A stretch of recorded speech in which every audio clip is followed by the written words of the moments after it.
พี่คะกูนุงแปลว่าอะไรอ่ะกูนุงศิริปัต ภูเขาภาษามาลายูกลางศิริปัตก็คือผ้าพับสามเหลี่ยมเขียนแบบนี้คูนงคอละคังคูนงก็คือภูเขาศิริปัตก็คือผ้าพับสามเหลี่ยมเหมือนภูเขาที่แบบเหมือนผ้าที่เป็นสามเหลี่ยมพับแหลมๆอะ แล้วใครเป็นคนค้นพบคะ ภูเขานี้มันมีมานานแล้วชาวบ้านเราเรียกว่าเขาหิน และนี่คือการเดินทางสู่เบตงครั้งแรกของเราซึ่งมีจุดหมายปลายทางคือการขึ้นชมทะเลหมอกที่กูนุงศิริปัตพร้อมด้วยการไปเยือนสถานที่ท่องเที่ยวอีกมากมายในเมืองใต้สุดสยามแห่งนี้เบตงครั้งแรกค่ะ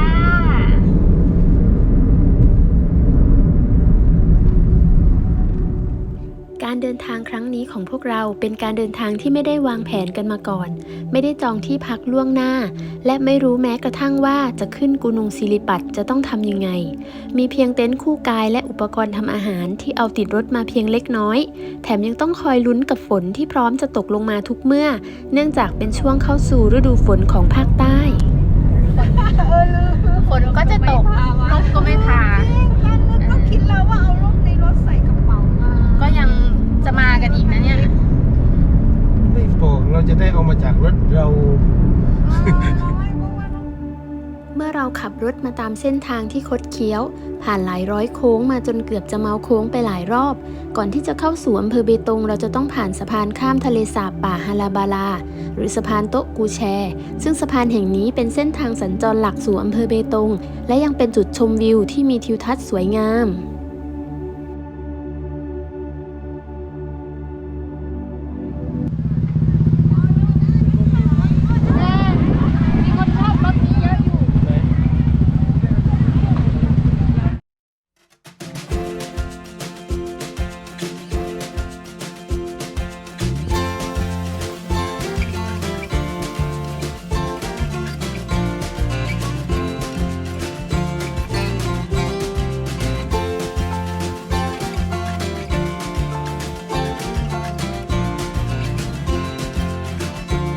แม้จะเป็นการเดินทางแบบไม่ได้วางแผนกันมาก่อนแต่ในยุคที่มีเทคโนโลยีที่ทันสมัยการเข้าถึงข้อมูลข่าวสารสามารถทำได้ง่ายดายผ่านหน้าจอโทรศัพท์มือถือก็ทำให้เราพบว่ามีที่พักที่อยู่ใกล้กูนุงศิริปัตและยังสามารถเดินจากที่พักขึ้นชมทะเลหมอกบนยอดเขากูนุงศิริปัตได้นั่นคือบ้านภูนภา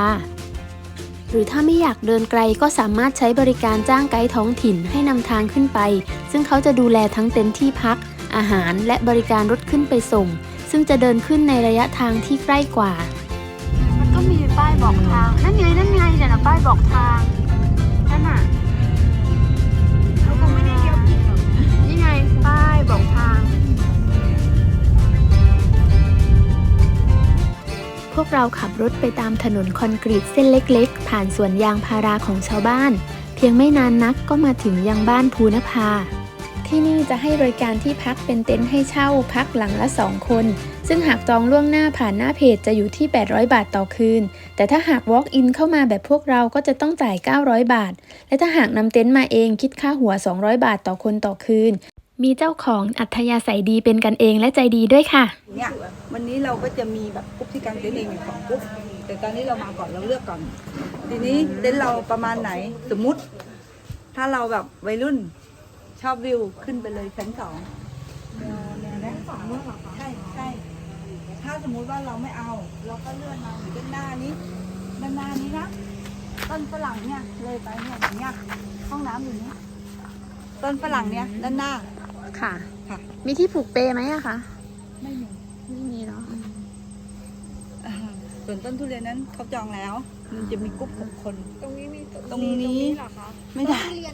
ไม่ใช่ต้นฝรั่งใต้ต้นฝรั่งตรงนี้เป็นพื้นที่ส่วนกลางเสร็จแล้วก็ถ้ามันต้องตั้งแต่ต้นเฟื่องฟ้าเนี่ยยาวไปข้างหน้าไว้ถ่ายรูป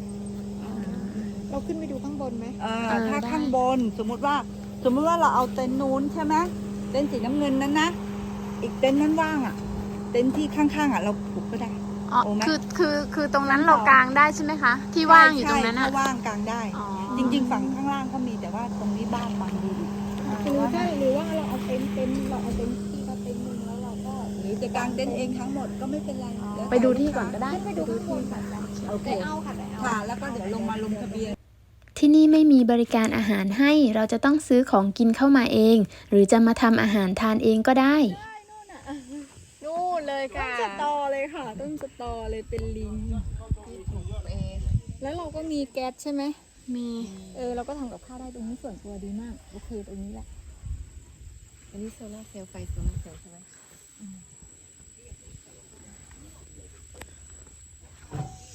ได้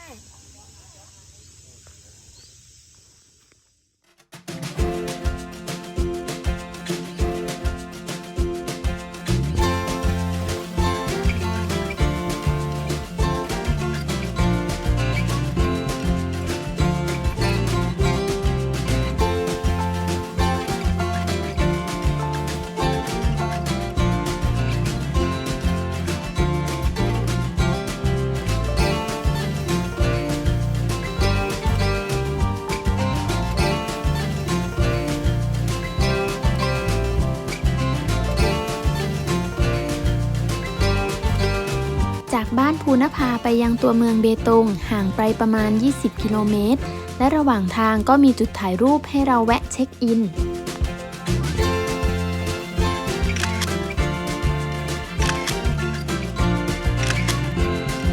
ขับต่อมาอีกสักพักเราก็แวะซื้อขนมกุยช่ายเจ๊ปู ซึ่งเป็นอีกหนึ่งของดีเมืองเบตง มีทั้งแบบทอดและแบบนึ่ง ที่ชายแดนชายแดนใต้สุดในสยามมั้งได้ไหม อะไรนะกุยช่าย นะ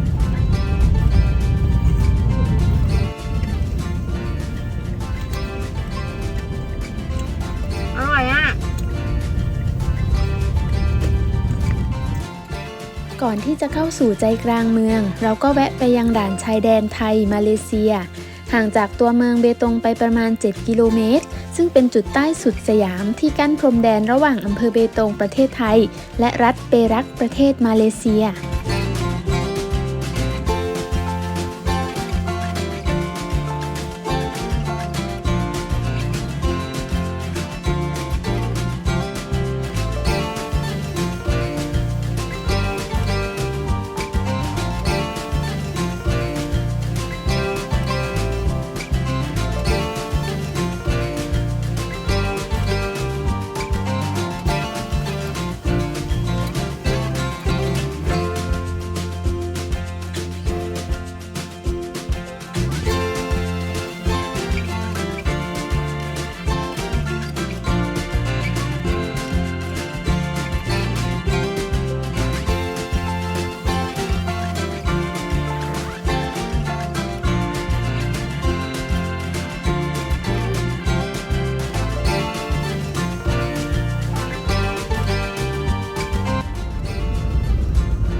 ถึงแล้วจ้าเบตง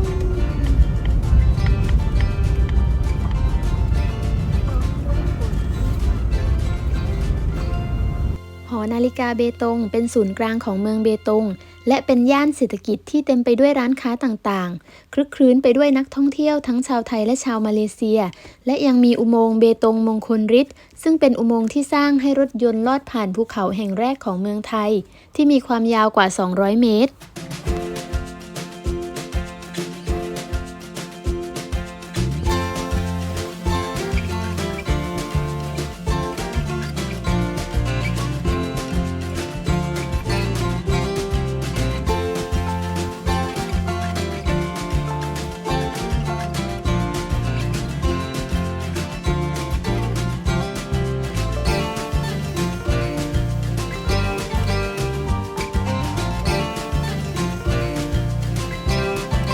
ในตัวเมืองเบตงมีสตรีทอาร์ตสวยๆให้เราได้เดินชมและถ่ายรูป นอกจากนี้ก็ยังมีอาหารการกินหลากหลายที่อร่อยชวนให้ลิ้มลองอยู่ไม่น้อยเลยทีเดียว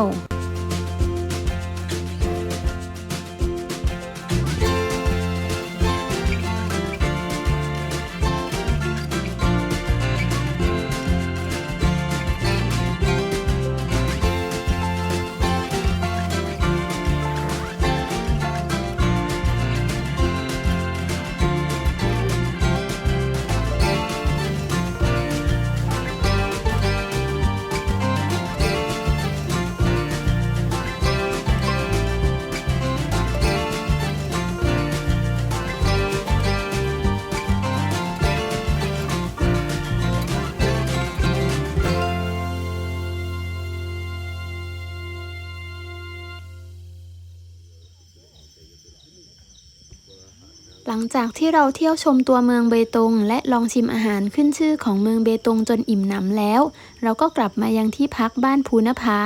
เพื่อรอขึ้นชมทะเลหมอกบนยอดเขากูนุงศิริปัตในเช้าวันถัดไป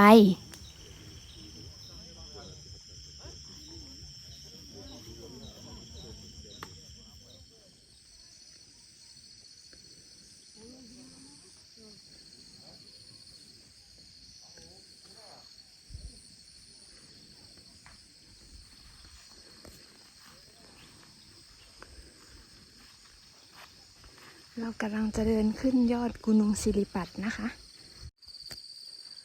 อันนี้เป็นวิวจากที่พักของเรานะคะบ้านภูนภาซึ่งเดี๋ยวเราจะเดินขึ้นยอดกูนุงศิริปัตนะคะจากที่พักไปยอดโน้นเขาบอกว่าเดินประมาณ800 เมตรนะคะ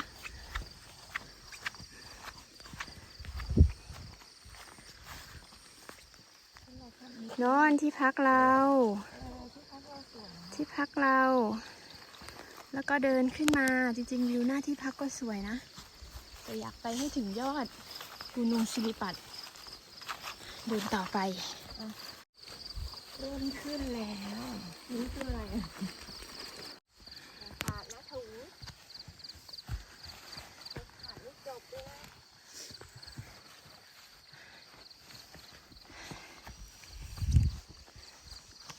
ออกจากประมาณ100 เมตรก็เจอแล้วนะคะเนี่ยออกกำลังกายไปด้วยในตัว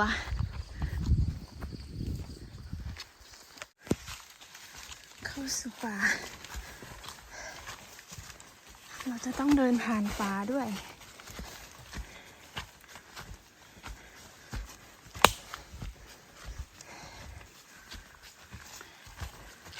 เวลา6 โมงเช้าแต่ว่าข้างในป่ายังมืดๆอยู่เลย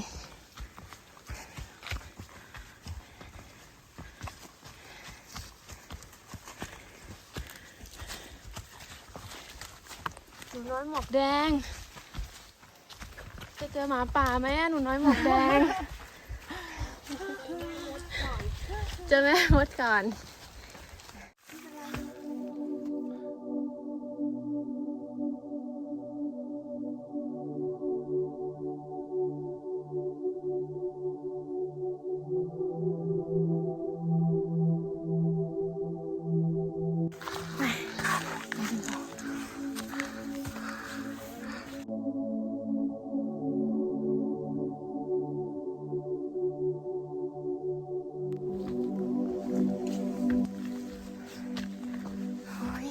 มันชันจริงๆนะเนี่ย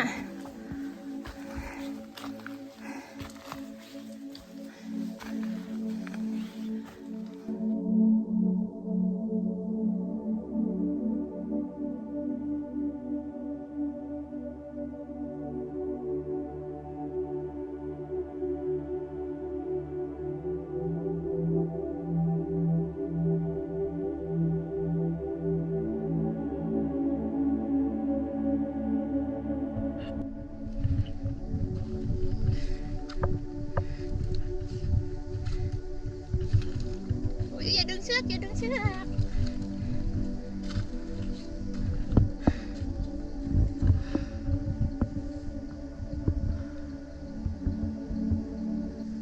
ตย์กำลังจะขึ้นแล้ว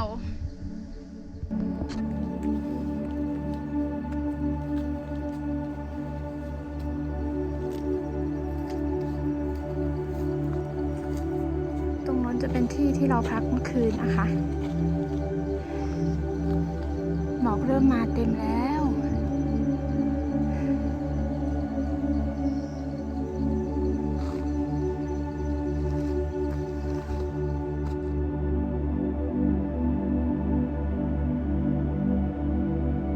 ถึงหรือยังคะ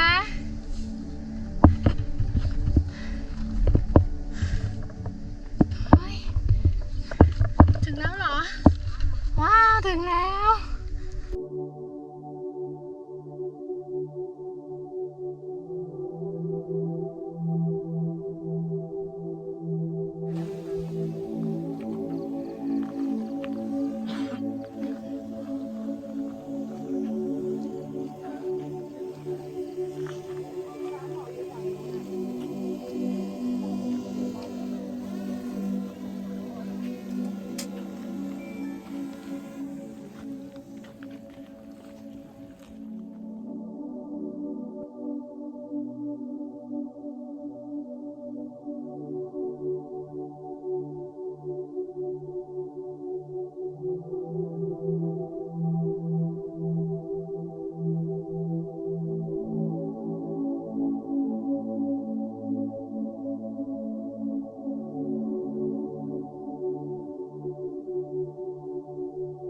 นะคะ ซึ่งเป็นยอดเขาที่สูงจากระดับน้ำทะเล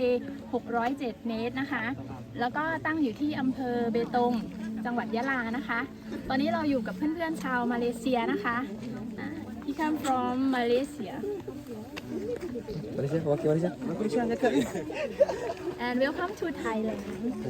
Which part? Thailand? What? Which part? This part. I come from Hat Yai. I'm from Kedah. Kedah. Yes. Tak mana Kedah? Oh, saya berada di Jitra Kedah. So saya datang daripada semalam untuk hiking ke Gunung Seripat. And hari ni kita akan dapat awan kapet lah. So sangat teruja lah. เนื่องจากเบตงเป็นเมืองชายแดนไทยมาเลเซียจึงเป็นเรื่องปกติที่เราจะพบเจอนักท่องเที่ยวชาวมาเลเซียข้ามฝั่งมาเที่ยวอยู่เกือบทุกที่ที่เราไปในเมืองเบตงแห่งนี้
คือสกายวอล์กไอโอเวงนะคะ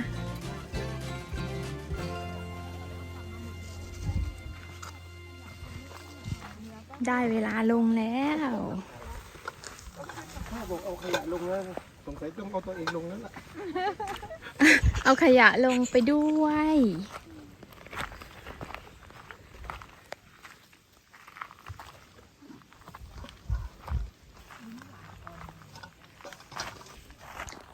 เมื่อดวงอาทิตย์โผล่พ้นขอบฟ้าและแสงแดดเริ่มแรงกล้าเราทั้งหมดก็เริ่มเดินลงจากยอดเขาเนื่องจากข้างบนเป็นพื้นที่โล่งแจ้งไม่มีต้นไม้ให้บังแดด